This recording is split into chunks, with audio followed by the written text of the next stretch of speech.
So what drew me to the horror genre? Honestly, I think it was as a product of like when I grew up, we were reading Goosebumps books and books called Campfire Tales and basically like Fear Street, basically anything R.L. Stein was writing. Um, Stephen King was huge. Dean Koontz was huge. Slasher films like had my older cousins obsessed. So I just it was the time I grew up in. It was just like the early '90s. Really like all the way up into the 2000s. Man, it was just like it was a horror time. And my dad liked Halloween. That was his second favorite movie. His first favorite movie was Rocky 2. His second favorite movie was Halloween, and we would watch Halloween a lot. To the point I kind of knew it by heart. So I mean, it was just around me. So I admired it. Yeah, absolutely. And what do you hope for audiences to take away from Sinners? I mean, number one, I want them to have a good time at the movies. I think that there's power in that. The same way that like for the characters in our movie, they dealing with a lot, and it's power in just having a good time for a night. It's a very attractive concept for them, and have like a little momentary escape from their situation, their day to day. I would not make comparisons between now and 1932. Like, that's I think would be pointless. But I do think that coming out of the pandemic and the advances in technology and I think we've gotten more physically disconnected, and we getting out of the habit of going to the movies, and for me, like what I want audiences to get out of this is like first and foremost, it's just like an immersive cinematic experience. I want them to be totally immersed, room full of strangers, and letting the music and the images kind of like rip through them, and then after to say, man, that was a good time. like anything beyond that is icing on the cake. Definitely Yeah. is. So Michael B. Jordan plays dual roles in the film. What sort of inspired that decision, and how did you work to get the characters separate? Yeah. So I always imagined that at the heart of the movie, like I was really playing with like archetypes and like mythical archetypes, and like specifically like in African American culture, but African American culture is a it's basically an offshoot of West African mythical culture, and at the heart of it, you'll find, twins are a thing, and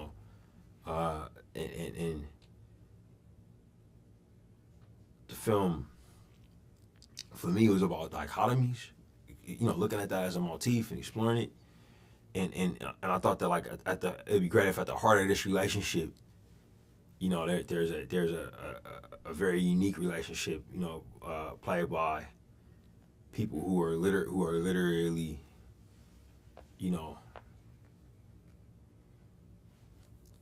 as connected as two human beings can be. You know what I mean? And in that, I think it's like the blues in the church. You know what I'm saying? Like light and dark. Innocence and condemnation. You know what I'm saying? Like all of these things that the blues does such a great job of embracing. Yeah. And you mentioned the music, which is such a core part of the film. What was the collaborative process like working with Ludwig on that? Oh, yeah. I mean, I've known Ludwig a long time. I learned things about him I didn't know. His history making this movie. The blues changed his father's life and put him on the path to become who he is. And you know, that just in learning that about my friend, who I'd done a lot of work with. He's that's the only composer I worked with, and you know, the fact that Delta Blues was so important to my uncle, who's from Mississippi, where this stuff was founded, but it was also so important to his dad, who's from thousands of miles away. You know what I'm saying? And that we found ourselves in the same place in 2024, working on this project after knowing each other for a long time. You know, it was awesome, man. And you know, we put all of ourselves into it, man. We both moved our families to New Orleans, and he worked on this movie like he never worked on another movie before. You know, he was on set every day basically, and his wife was there every day. You know what I mean? And the movie's about a guitarist, which is what he's been since he was like 5 years old. So it's his first like guitar-based feature film score, which I was honored to be a part of that. You know, and you know, and outside of that, man, we worked like we normally do, like worked really hard, and him working early. You know, we needed these songs done before we rolled camera. So music was like, it was not something that was slapped on at the end. It never is for us, you know. I don't use temp music. I always give him the screenplay early, so he always has music before I start rolling cameras. Oh, amazing. But on this, it was like we really upped the ante. Amazing. Yeah. Well, thank you so much. Oh, thank you. Yeah. It was so good to meet you. Did you like the Irish music? Yeah, I loved it. I wasn't expecting it. Yeah. I was like, hold on a minute, I know this. Yeah. First of all, how did the sound of the blues shape the score for Sinners?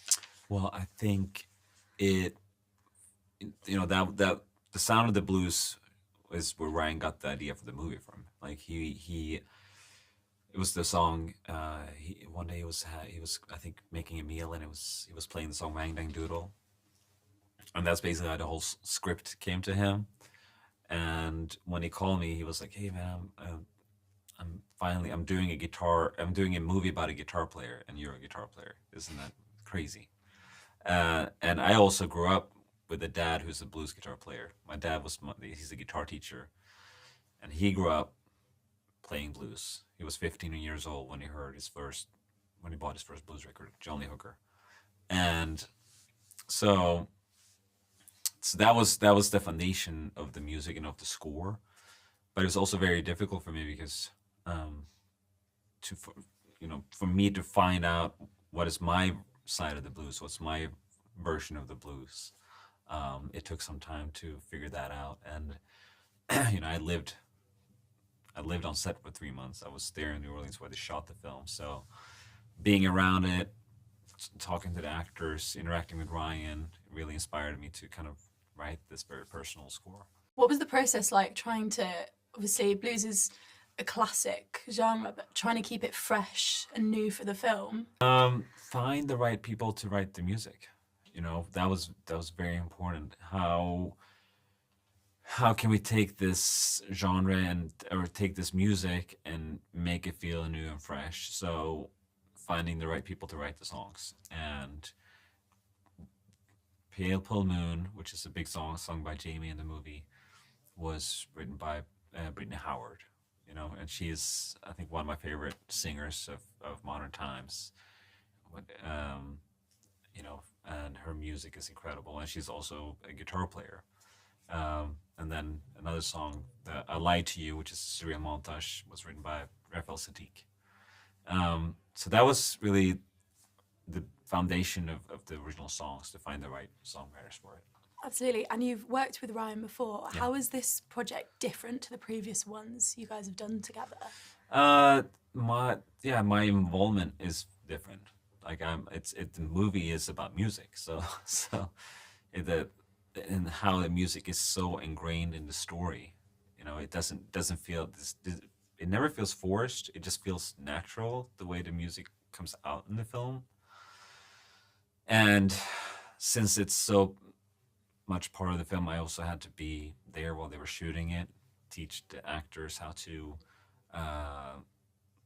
play the songs, how to do their own arrangements of the songs, be there on set, guide the the camera, how to shoot it, and so it was a completely different experience for me. And you've mentioned some of the artists and inspirations. Were there any other particular musical artists that inspired you working on this? Yeah, I mean, my dad wanted to name me Albert after Albert King, so that's my dad's biggest hero, and kind of was a big name, a big artist that I was kind of kept going back to, and to kind of, because blues was always my dad's music. So when I was kind of finding my own music and personality and who I am, when I was 9 years old when I heard Metallica for the first time. So that was like, okay, this is my music. Blues is my dad's music. And at that time, I then realized that, okay, well, Metallica, their music is also coming straight out of the blues, you know? So for me, it was kind of a very interesting experience working on this film, and like learning so much about American history, learning about how,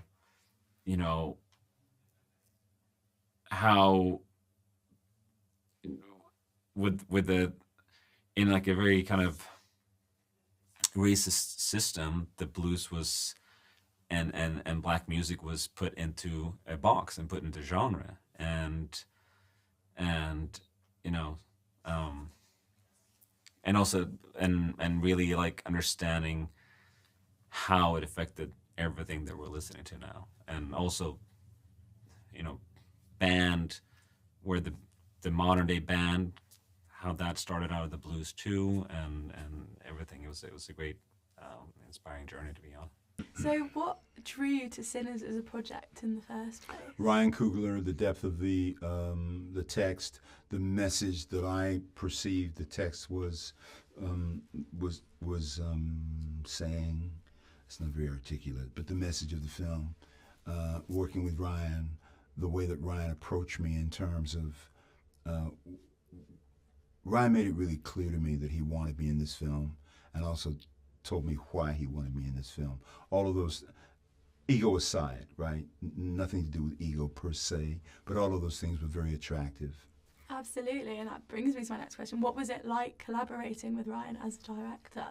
Exactly that, collaborative. Yeah. Collaborative.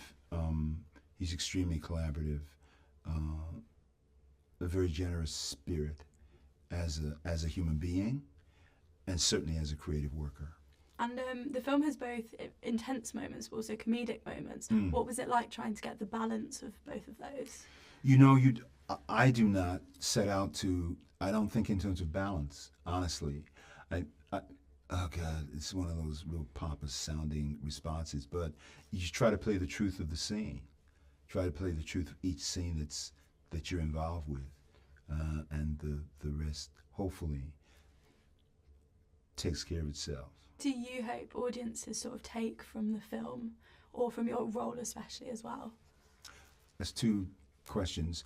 What I hope they take from the film is I hope that audiences, that the larger themes, messages of the film resonate for audiences. As far as my character, not sure. I mean, and if people are pleasantly surprised, oh, he did that? I wasn't expecting. That'd be a good thing. And did anything particularly surprise you during filming that you weren't expecting? Did anything surprise me that I was not expecting?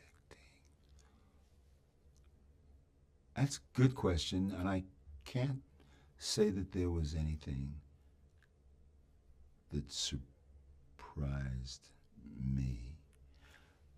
I'm not sure I will answer your question exactly, but I mentioned in one of the earlier interviews that not only did we shoot certain things out of sequence, but inside of scenes, we shot portions of scenes, portions of the same scene, portions of the same moments in time out of sequence. And that was Okay, okay, all right. But it's, of course, been not surprising, but it's interesting to see it all cut together because I know how the scenes were worked on. What do you think sets Sinners apart from other films in the genre, I guess the horror genre?